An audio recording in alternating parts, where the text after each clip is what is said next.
الحمد لله الحمد لله رب العالمين وبه نستعين على أمور الدنيا والدين والصلاة والسلام على أشرف الأنبياء والمرسلين نبينا محمد وعلى آله وصحبه ومن اتبعهم بإحسان إلى يوم الدين أما بعد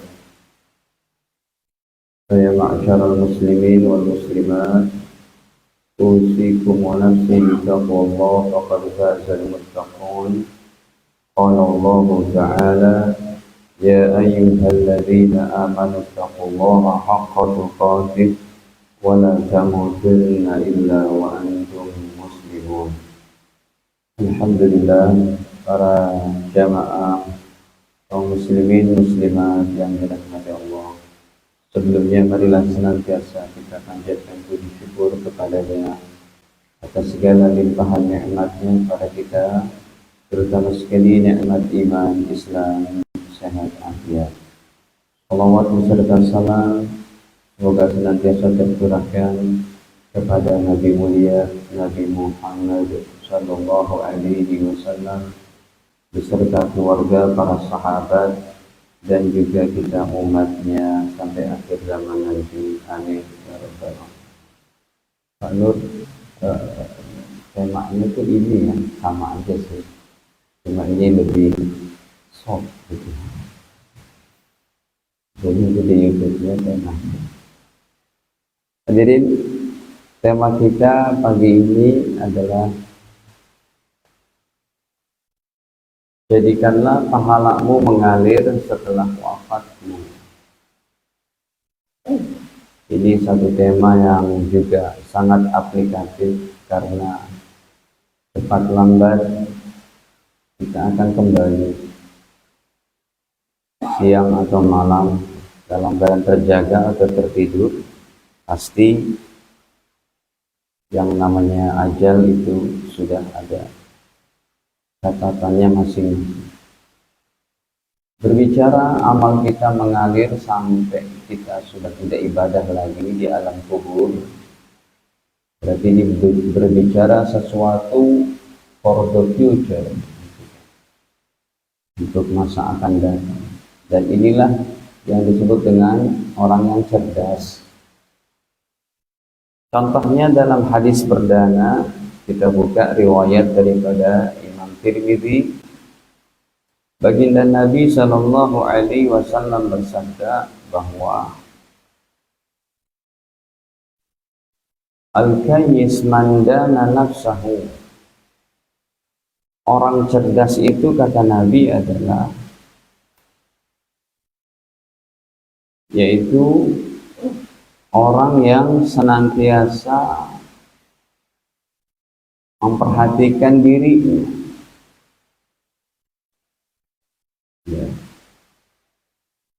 Al-kayyis man dana nafsahu, orang cerdas adalah orang yang senantiasa memperhatikan dirinya. Wa amila lima ba'dal maut, dan beramal soleh untuk persiapan kehidupan setelah mati.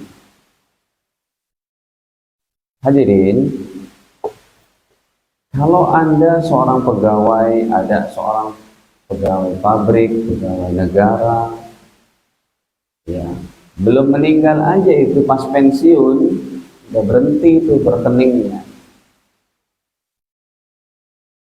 Tapi tidak dengan amal soleh umat Islam. Udah meninggal, rekeningnya masih tetap berjalan itu. Di bank BCA-nya itu Pak. BCA, bank cadangan akhiratnya, tetap berjalan itu. Nah, ini yang kita mau buktikan pemahaman ini dengan Quran dan hadis. Jangan biarkan kita mati, pahala nggak ada ngalir sama sekali. Atau jangan kita berharap secara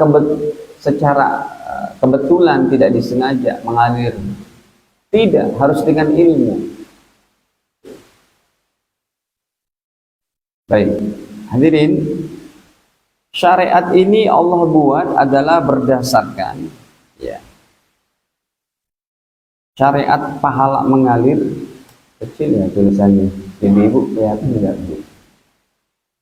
Mungkin itu saya ikutan. Syariat pahala mengalir ini berdasarkan Al-Quran, As-Sunnah atau hadis, dan fatwa para ulama.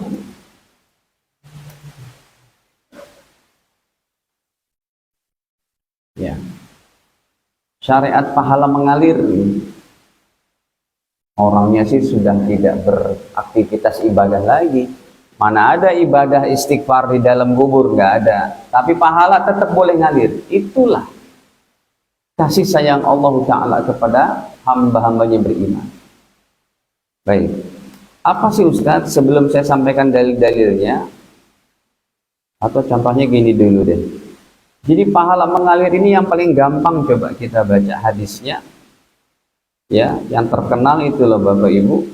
Ya, dalam hadis riwayat Imam Muslim pada 2000 atau pada 4.300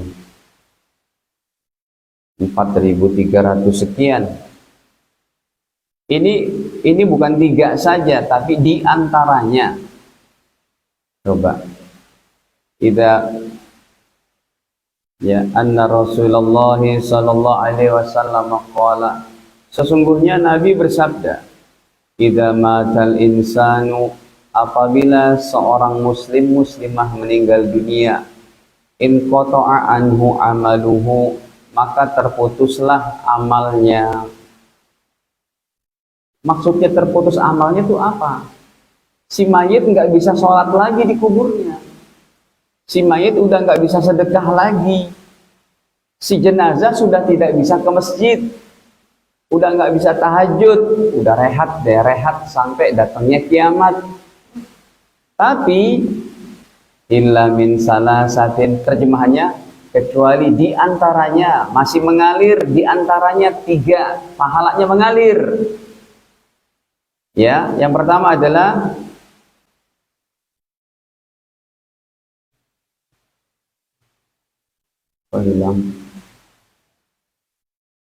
ya, shadaqatin jariyah.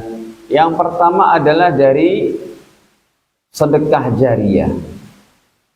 Nih, idza matal insanu in qata'a anhu amaluhu, kalau seorang meninggal dunia terputus amalnya kecuali dari yang 3. Di antaranya yang 3 gitu. Yang pertama apa? Min shadaqatin jariyah, dari sedekah jariyah, wakaf. Saya tulis deh. Yang pertama, orangnya udah meninggal padahal. Ya, tapi pahala mengalir di antaranya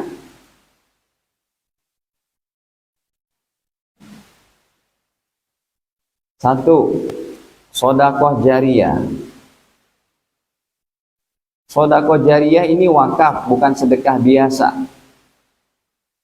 Artinya apa?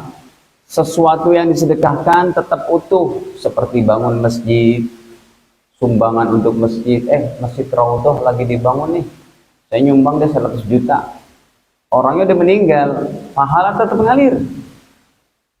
Bangun pesantren, asuh anak yatim, bangun sumur bor di pedalaman Bengkulu, di pedalaman Papua, di pedalaman NTT ada musola, belum ada MCK-nya. Bapak nyumbang tuh, saya sumbang ya 50 juta untuk buat MCK sumurnya. Bahkan itu dipakai sama warga untuk menanak nasi, keperluan sehari-harinya, kan ada sumurnya itu. Pahala untuk Anda itu, masih hidup dan meninggal tetap dapat pahalanya. Yang kedua, kata Nabi, au waladin saleh, au ilmun yuntafa'u bihi, ataupun ilmu yang bermanfaat. Ini ya, ilmu yang bermanfaat yang pernah kita ajarkan kepada manusia, kalau kita meninggal ngalir pahalanya. Dan nggak mesti para ustadz, para kiai. Anda punya teman di kantor, punya teman di mana gitu, yang nggak sholat, Anda ajarkan tuh, ayo sholat yuk. Ya jangan sampai nggak sholat, dosa besar itu kan kewajiban. Kemudian dia rajin sholat gara-gara ajakan Anda, gara-gara ilmu yang Anda berikan itu yang cuma berkata yuk sholat yuk. Itu pahala mengalir untuk kita. Yang ketiga kata Nabi, awaladin saleh yad'u lahu, ataupun anak soleh yang mendoakan orang tua. Ini kan semuanya ini mayit udah nggak buat apa-apa, Pak. Tapi pahala masih mengalir.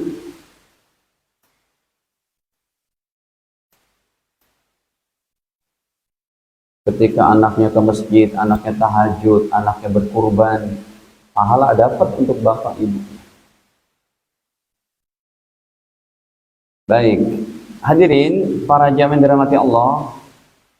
Jadi dalam hal ini, pahala mengalir ini, apa sih hikmahnya itu? Yang pertama adalah merupakan bentuk kasih sayang Allah Ta'ala kepada hamba-hambanya beriman, kepada orang-orang beriman. Ya, bahkan yang namanya pahala mengalir bisa dari doa, bisa dari amal soleh. Pak, Ibu, yang buat dosa si A, si B diizinkan oleh Allah untuk mohon ampunan si A. Contohnya, dulu ya pernah ditemukan anak muda jam 3 subuh meninggal dunia di dekat Pos Satpam Jameson di Sunter. Ini kejadian. Kemudian dia ditemukan meninggal, ya, sementara jarum masih nempel di sini. Berarti apa? Overdosis. Dicarilah KTP dan alamatnya di mana, ternyata dibawa ke rumahnya bapaknya Pak Haji. Berarti orang apa? Orang Islam. Kemudian ya sudah, orang tuanya menangis, bersedih. Dimandikanlah, dikafankan, disolatkan. Saya juga datang. Ya, kita mau sholat zuhur, ada rame-rame apa? Kita sholat di belakang, ya. Kita ikut. Kita nggak tahu siapa dia, meninggalnya seperti apa. Tetapi selama dia masih orang Islam, tetap wajib kita doakan. Karena dalam sholat jenazah itu takbir ketiga, bunyinya apa? Doanya, Allahumma gfir lahu, ampuni dosa dia ya Allah. Diizinkan oleh Allah. Ini bentuk kasih sayang Allah Ta'ala. Ya. Bahkan Bapak Ibu sekalian, kita nggak terasa ini badan sehat, urusan lancar, ekonomi baik, anak-anak baik, padahal kita nggak pernah doa tuh setiap tahajud setengah jam itu nggak pernah. Bisa jadi ini adalah doa orang-orang soleh yang lain untuk kita. Karena Imam Masjidil Haram kemarin lusa aja sholat Jumat pasti mendoakan Bapak Ibu tuh. Kita nggak tahu, nggak saling kenal. Satu orang berdoa di sini di Sitrus, Allahumma gfir lil muslimin wal muslimat. Pahalanya itu sampai kepada umat Islam di Alaska, di New Zealand ujung dunia, di kutub utara, selama masih orang Islam dapat semua itu pahala. Dalam tematik ini Bapak Ibu, pahala mengalir itu syaratnya bukan 4, 5 atau 10. Syaratnya cuma satu, Pak. Hidup mati beriman kepada. Jadi bentuk kasih sayang Allah Ta'ala kepada orang-orang beriman. Yang kedua adalah Allah Ta'ala ingin menyatukan umat Islam, menyatukan orang-orang beriman, ya, tanpa saling kenal,